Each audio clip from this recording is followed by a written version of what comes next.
the Daily Bread Devotions. Today's reflection with Pastor Jeff Elis Cupides.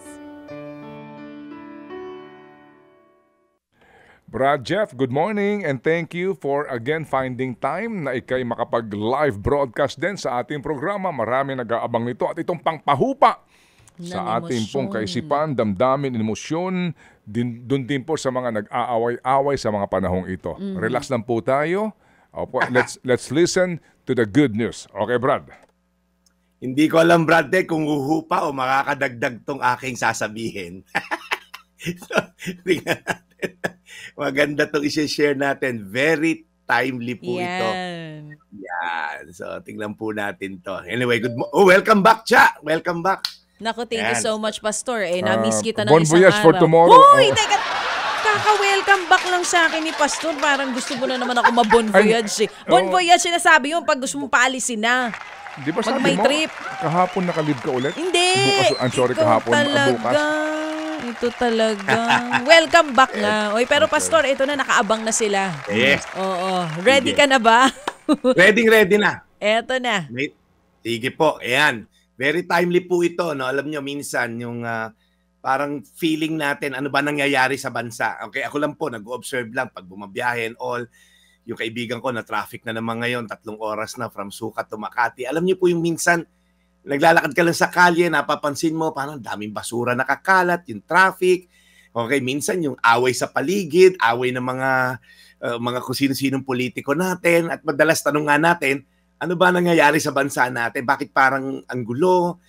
Pero kung babalikan po natin, ang sagot po sa problema ng isang bayan ay hindi lang nasa liderato o nasa sistema, kundi sa puso ng bawat mamamayan. Ang sabi po sa Kawikaan 14:34, ganda to, ang matuwid na pamumuhay ng mamamayan ay nagpapaunlad ng kanilang bansa.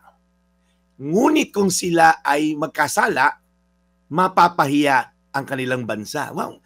Nung inaaral ko to, sabi sa English, righteousness exalts a nation, but sin is a reproach to any people. Napakalinaw po. Minsan nakakahiya lang, minsan nagna-number 1 yung bansa natin sa mga negative, di ba? Parang nare-report minsan worst airport, pinaka-traffic. Okay, pagka minsan may positive, most resilient. Pagka may bagyo, resilient mga Pinoy. Pero sa totoo lang, ilang bagyo na dumaan, parang hindi naman nag-i-improve yung infrastruktura natin. So, sabi dito, nakakahiya raw yung bansa kapag ang mga mamamayan nito ay makasalanan ng pamumuhay. Napakalinaw po, no? Ang katuwiran po, righteousness, ay nagbibigay daw po ng kadakilaan, hindi lang sa individual, pero sa buong bansa. Ano po ba yung katuwiran, yung righteousness? Sa simpleng salita po, ito yung pagsunod sa kalooban ng Diyos.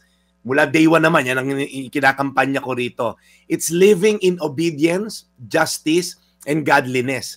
Kapag po talamak ang illegal at immoral na gawain sa isang bansa, hindi po nalulugod ang Diyos. May iba pa nga, worse, ginagawa nating legal, yung mga immoral at illegal, di ba? Tulad in the form ng mga sugal at kung ano yung pinapatigil na natin ngayon. So, pero ang kasalanan po, ito ay nagpapabagsak, hindi lang sa individual, kundi sabi sa Proverbs, yung buong komunidad. Kapag ang bawat tao po inuna yung sarili, naging corrupt, magsisinungaling, hindi marunong magmahal sa kapwa, sa tao, sa bansa, ito yung nagiging ugat ng kaguluhan at kahirapan. Madali lang po minsan makita yung mga leader. Alam niyo po, kahit magka-righteous tayong leader, kung ikaw naman, nag-uuwi ka ng coupon band sa opisina, yung 4 na oras, ginugol mo sa pagka-Facebook at pag-makeup, right? So minsan nakikita natin yung malalaki, pero tayo individual ba? Tayo po ba, in our own little way, ano po ba yung ginagawa natin na nakaka-contribute po? Baka kasi, kala natin, konti lamang itong binubulsa ko, petty cash lang to. Pa-100 lang na may kinukupit ko na ginagawan ko ng resibo. Sila milyon-milyon. Ganun nga po problema. Tayo po mga mamamayan ay meron pong maidudulot din na effect sa bansa natin. So, mga bayan, kaharian, marami pong umangat throughout history, kadalasan po may takot sa Diyos. Pero kapag nawala po ang Diyos sa sentro ng kanilang buhay, unti-unting bumabagsak individual, pamilya, barangay, city, and eventually nation. Kaya tandaan po natin, righteousness is not just a personal responsibility. It's a collective calling po. Ang bawat gawaing tapat, makatarungan at mabuti, may ripple effect po yan sa paligid natin. Imagine po kung lahat tayo mamumuhay ng may katuwiran, may takot sa Diyos, mula sa individual, sa pamilya, sa barangay, and eventually sa buong bansa. Yun lang po yung challenge ko. Alam ko mahirap po ito, pero kaya po natin yan. In our own little way, bago po tayo, again, maghanap ng masisisi. Ang call to action lang po natin. Sana po, okay? Simulan lang po natin sa sarili natin. Magtapon ka ng tamang basura, okay? Huwag kang gumawa ng mga illegal at immoral. Mga desisyon natin be guided by the Word of God. Huwag nating hayaan yung kasalanan, mamayani sa puso natin, and then eventually maapektuhan ng pamilya at ang buong bansa. Ulitin ko po, as I end, Kawikaan 14:34, ang matuwid na pamumuhay ng mamamayan ay nagpapaunlad ng kanilang bansa. Ngunit kung sila'y magkasala, mapapahiya ang kanilang bansa.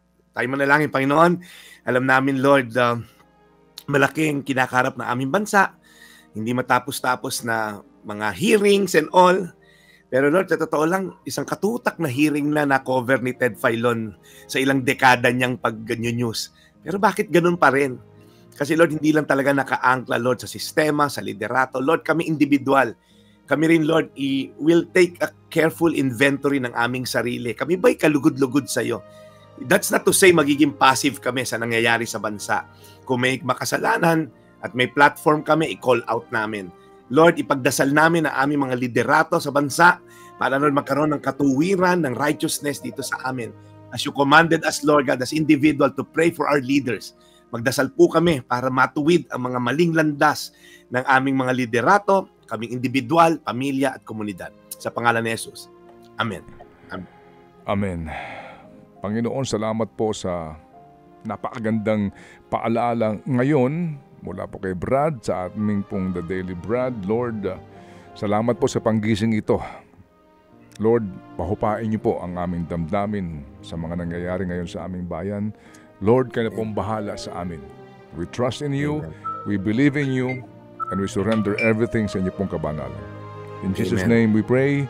Amen. Amen. Amen. Salamat Brad at humupa nga ang ating mga damdamin dito sa iyong aral na ibahagi sa amin.